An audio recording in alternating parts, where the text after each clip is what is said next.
Charged with the murder of Faith Hedgepeth, a UNC Chapel Hill student found beaten to death in her apartment back in 2012. Folks, there hadn't been a big update in this case since 2016 when investigators released a composite sketch of a possible suspect.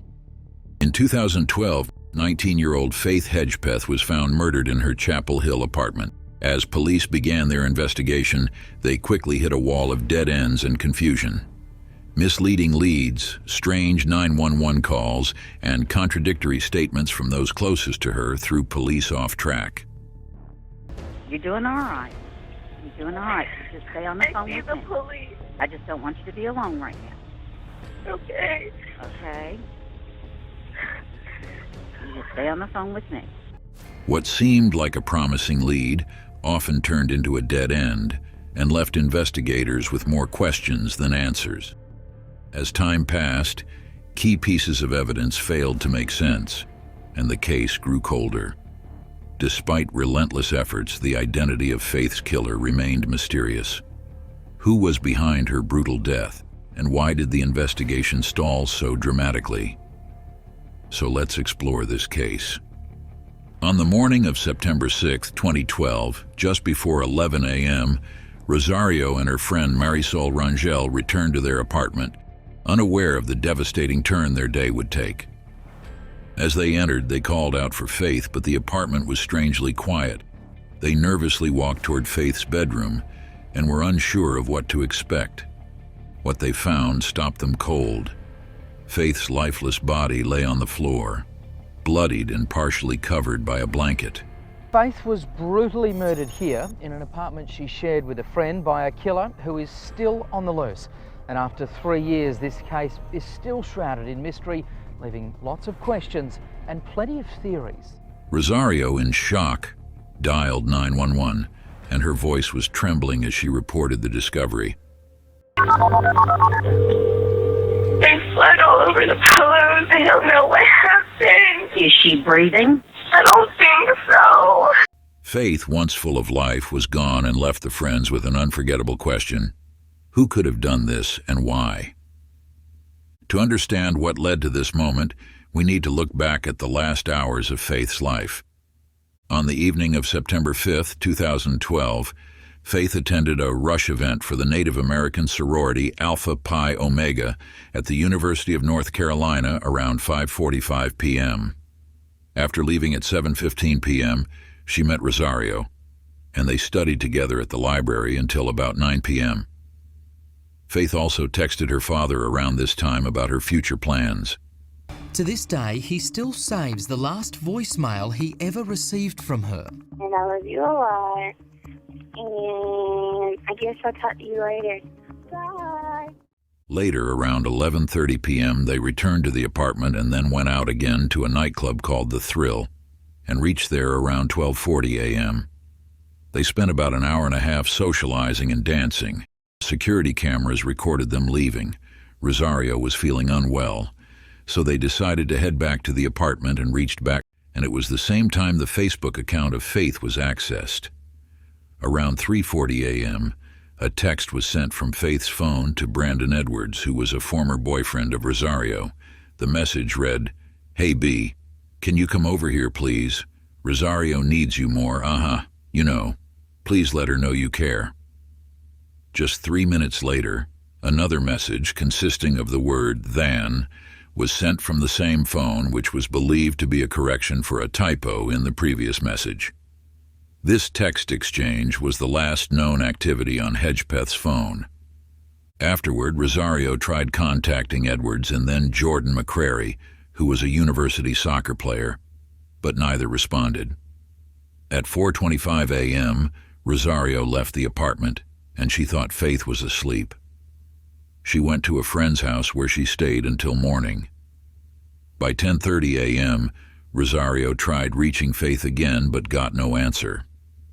Concerned, she called Marisol, and together they went to the apartment, where they discovered Faith's body. Who was responsible? Could Rosario, Rangel, or someone else be involved? The truth behind Faith's death remains a mystery, but more details will come to light as the investigation reveals. Faith Hedgepeth was born in 1992 in Warren County, North Carolina, and was a proud member of the Hallowah-Saponi Native American tribe. She was raised by her mother, Connie, after her parents divorced, and Faith grew up in a household that faced many challenges. Connie, who already had 3 other children, named her Faith after what she believed was the strength and hope she would need to raise a 4th child under difficult circumstances. She was a very lively person, just friendly to everyone. I just want to give to people, give back to her community. She loved people. Despite these hardships, Faith was an outstanding student. She excelled in high school as an honor student, cheerleader, and active member of several clubs. Her hard work earned her a Gates Millennium Scholarship, which allowed her to attend the University of North Carolina at Chapel Hill, UNCCH. Faith hoped to become the first person in her family to graduate from college and dreamed of pursuing a career as either a pediatrician or a teacher. Her first 2 years at UNCCH went well, though she took the spring 2012 semester off. That summer, she lived in an off-campus apartment in Chapel Hill with her friend Karena Rosario and Rosario's boyfriend, Eric Tacoy Jones. However, the relationship between Karena and Eric had been abusive, and after Eric tried to break into their apartment twice, Faith helped Karena get a protective order against him. Eric became angry and even threatened Faith and told her he would kill her if he couldn't get back together with Karena. This was a dark turn in Faith's life, and though she remained hopeful about her future, she was caught up in an increasingly dangerous situation. Faith's death was a devastating blow to her family. For her mother, who had already faced numerous challenges raising her children as a single parent, Faith's loss was incomprehensible. Faith's siblings were equally heartbroken and had lost a sister who was a role model and source of support. It's been very hard learning of how Faith died. She was beaten. She was bludgeoned to death. A lot of people don't understand what that means, but it was really bad. She had been a bright, caring young woman with a promising future, and her family was left struggling to cope with her death. The loss of Faith was not only deeply personal, but also a blow to the entire community that had watched her grow and supported her dreams. Her family was left with a profound emptiness and was unable to understand why someone so full of potential had been taken from them so violently. The investigation of Faith's death began in secrecy, which was a decision that immediately raised eyebrows. Unlike typical police procedures, the authorities in Chapel Hill went to great lengths to keep details under wraps. A court order sealed all records, and even the persistent requests of the media for information were denied. As the community waited for answers, the police quietly worked behind closed doors and gathered evidence from the scene without revealing what they had found. The first significant clue that came from the crime scene itself was semen, and DNA was extracted. It matched male DNA found elsewhere in the apartment. But the mystery deepened when the autopsy report revealed that Faith had died from blunt force trauma to the head, likely caused by a rum bottle. It was a Bacardi bottle, and it was covered in blood smudges. It was a brutal death. From the outset, the police turned their attention to one man named Eric Tacoy Jones, the ex-boyfriend of Karena Rosario. His history of domestic violence and his prior threats against Faith made him a strong suspect. Jones had even texted an acquaintance the evening before the murder, warning, "Forgive me for what I am about to do," and later posted the same message on his Twitter account. 3 days after Faith's death, he changed his Facebook banner to a disturbing message. "Dear Lord, forgive me for all my sins and the sins I may commit today." It was a chilling prelude to what seemed like an admission of guilt. Despite these red flags, police were unable to connect Jones directly to the crime. After obtaining a DNA sample from him, they found no match to the evidence collected at the scene, I knew from the beginning that my DNA didn't match the DNA that they had. And they continued to let it go on for 9 years with me being dragged through the mud. Further DNA testing from other men, including those who had been at the nearby nightclub where Faith and Karina had spent time, also yielded no matches. Jones was officially excluded as a suspect, and the investigation seemed to stall. When the investigation of Faith's death first began, it seemed like the pieces of the puzzle might quickly fall into place. However, as time went on, investigators found evidence that only intensified the mystery. The release of some expected and others unexpected details hinted at a complexity beyond imagination. A key piece of evidence in the case was the 911 call, which would later become the subject of intense scrutiny. The call was made by Karina Rosario, who found her friend's body in their apartment.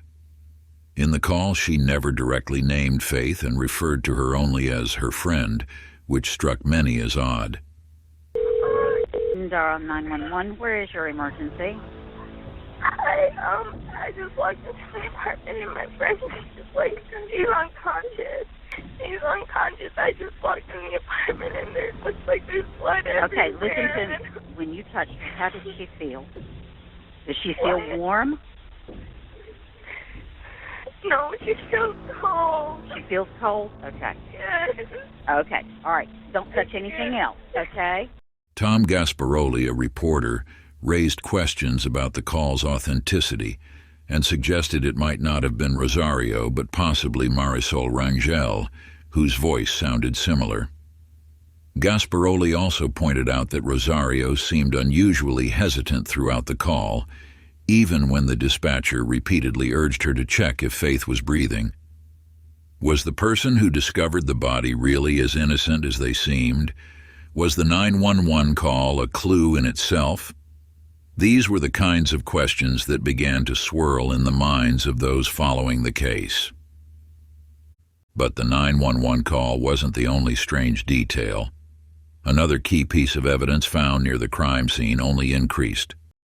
The confusion was a cryptic note written on a torn piece of paper. The message, written in a sloppy hand with a ballpoint pen, read, "I'm not stupid, bitch." Jealous, its angry and disjointed writing seemed to reflect a burst of rage, but its meaning was unclear. Why leave a note at a murder scene? The torn paper appeared to be from a takeout bag from Time Out, a restaurant Faith and Karina had visited that night. But was the note a personal message to Faith or a random outburst? Forensic experts analyzed the note and noted its inconsistent handwriting. One highlighted the word stupid, written much more clearly, possibly by someone trying to disguise their identity or mislead investigators. What was even more troubling was that the note appeared clean of blood, while there was blood everywhere in the room, which suggested it might have been written before the murder. Why leave it behind? Was it a clue or a thoughtful misdirection? Looking at it, I would get the impression it was either written outside of the crime scene or it was written before, like a premeditation. Reporter Tom Gasparoli theorized the note might not have been meant for Faith at all. Perhaps the killer planted it to confuse investigators. But was it a mislead or a final, desperate message? The emotional tone of the note hinted at deep frustration or jealousy. Was the killer expressing anger toward Faith or someone else? Another of the most terrifying pieces of evidence in Faith's case came from her own phone. The night before her murder, Faith's phone accidentally dialed a friend and recorded a brief but disturbing conversation. At first, it seemed like just a pocket dial mishap, but background noise and unclear voices. But when audio expert Arlo West analyzed the call, he revealed troubling fragments when a woman's voice saying, "I think she's dying," followed by a man's voice urging, "Do it anyhow." I would think that that's a good analogy of what I'm hearing in this recording, yes. You can clearly hear what I believe is Faith. West also claimed to hear a desperate cry for help from Faith and references to Eric and Rosie, which seemed to link the conversation to Faith's roommate, Karina Rosario, and her violent past with Eric Tacoy Jones. The timestamp of the call, 1:23 a.m., was right around the time Faith was reportedly at the club. Initially, police dismissed it and believed the call was just background noise from a night out. But West noted discrepancies like the unusual lack of typical nightclub sounds, which made the setting seem off. Could the call have been recorded earlier? Or did it capture the final moments before Faith's murder? These unanswered questions added a disturbing layer to an already tragic case. As investigators pored over this puzzling evidence, they found themselves with more questions than answers. These pieces of evidence were far from definitive, but they were enough to suggest that the killer may have left behind more than just physical traces at the scene. They may have left behind a trail of psychological clues that could reveal much about the killer's mindset, but only if the investigators could crack their true meaning.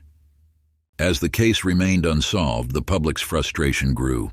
The university, the local Crime Stoppers chapter, the Halawa-Saponi tribe, and the apartment complex where Faith had lived offered a combined reward of $29,000 for any information leading to an arrest. The reward was hoped to bring in a tip that would break the case wide open, but weeks and months passed without progress. By the time Governor Bev Perdue added another $10,000 to the reward, there was still no breakthrough. In the meantime, the investigation was masked in secrecy. In November 2012, the Daily Tar Heel, UNC's student newspaper, filed a petition to have the sealed records released. The court denied their request, and the case remained locked under a veil of silence. Even Faith's family was left in the dark about many details, though they publicly stated that their daughter's death certificate confirmed she had been beaten. As the months dragged on, the town of Chapel Hill remained tense. By January 2013, the FBI had developed a profile of the male DNA found at the scene. Authorities believed this individual had lived near Faith, had shown interest in her, and that his behavior had likely changed after the crime. Yet despite this breakthrough, the court ordered the records to remain sealed. The case seemed to be moving forward in secret, but the public was left without answers. It wasn't until September 2013, an entire year after Faith's death, that the police formally requested help from the North Carolina State Bureau of Investigation. The case had gone cold, and Chapel Hill's police chief, Chris Blue, admitted they had exhausted their resources. Still, the case records remained sealed, and the mystery of Faith's murder remained. 2 months later, the investigation took another troubling turn. Media outlets like the Tar Heel began to question the integrity of the investigation. Why had the police not followed up on crucial leads? Neighbors in the apartment complex where Faith had lived reported that they had suspicions about Eric Jones long before the murder, but the police had never fully canvassed the area. In fact, only Faith's apartment had been searched thoroughly, and other units in the complex, which included the woods behind the building, had been overlooked. A major missed opportunity came to light when it was revealed that security footage from the parking lot of the Thrill had never been reviewed by the police nightclub where Faith and Karina had been the night before the murder. The owner of the towing company responsible for the parking lot had set up security cameras that might have captured crucial footage, but the police didn't ask to see it until nearly 19 months after the crime. In 2014, after much public pressure, the court finally ordered the records to be unsealed. What followed was a burst of media activity as investigators released key documents, which included the search warrants and investigative notes. These records showed how much or how little the police did in the case.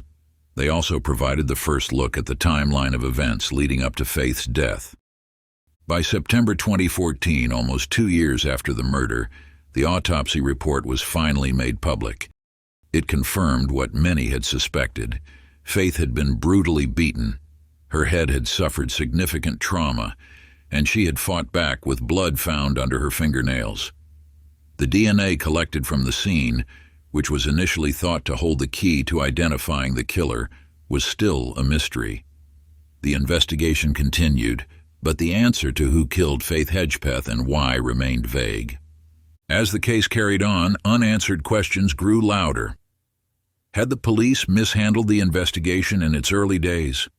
And most haunting of all, who was the man whose DNA was found at the scene? And why had he killed Faith?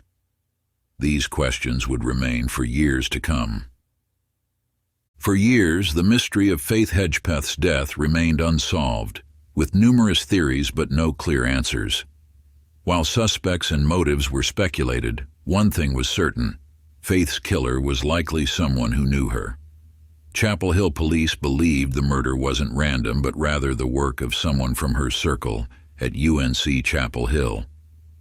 Over the years, investigators interviewed over 2,000 people, collected DNA from 750, and narrowed the suspect pool to 10.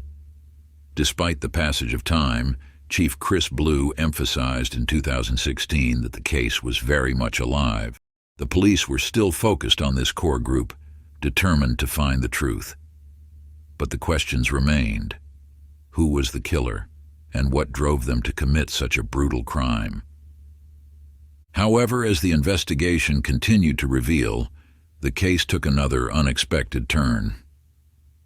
On September 23, 2016, nearly 4 years after Faith's death, the Chapel Hill police made a surprising announcement. They had partnered with a company called Parabon Nanolabs, which is a genetic testing firm that had developed a technology capable of generating physical images of suspects based on DNA. This image, based purely on the DNA profile left at the crime scene, was shared with the public and offered a rare glimpse of the unknown suspect. Of course, the image wasn't a perfect portrait.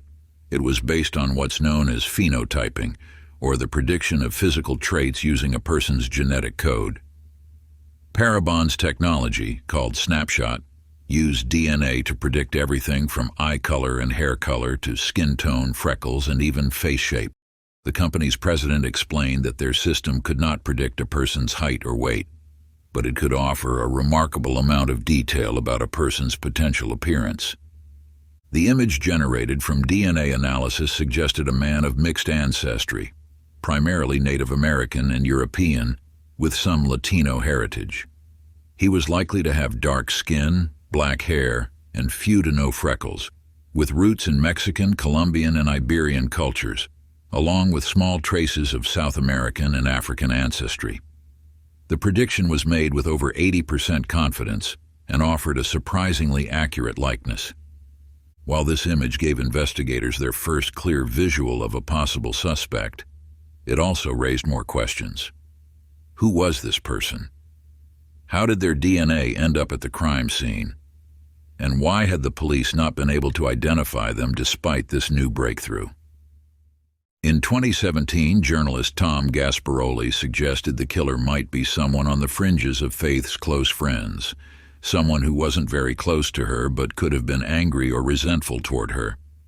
This theory gained attention when police started focusing on Faith's roommate, Karena Rosario. Rosario's 911 call raised suspicions as she referred to Faith only as her friend, never by name.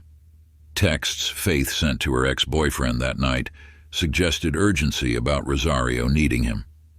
Rosario claimed she left the apartment while Faith was asleep, but doubts about her story lingered. Even though Rosario had moved away and stayed quiet, she continued to be in contact with investigators. Gasparoli hinted that she might know more than she was letting on and could hold the key to solving the case. For so many years, the question was, would the truth ever come out? It wasn't until 2021 that there was a big breakthrough in the case. After nearly a decade of mystery, in September 2021, a breakthrough came that would finally bring a sense of closure, though it also raised even more questions.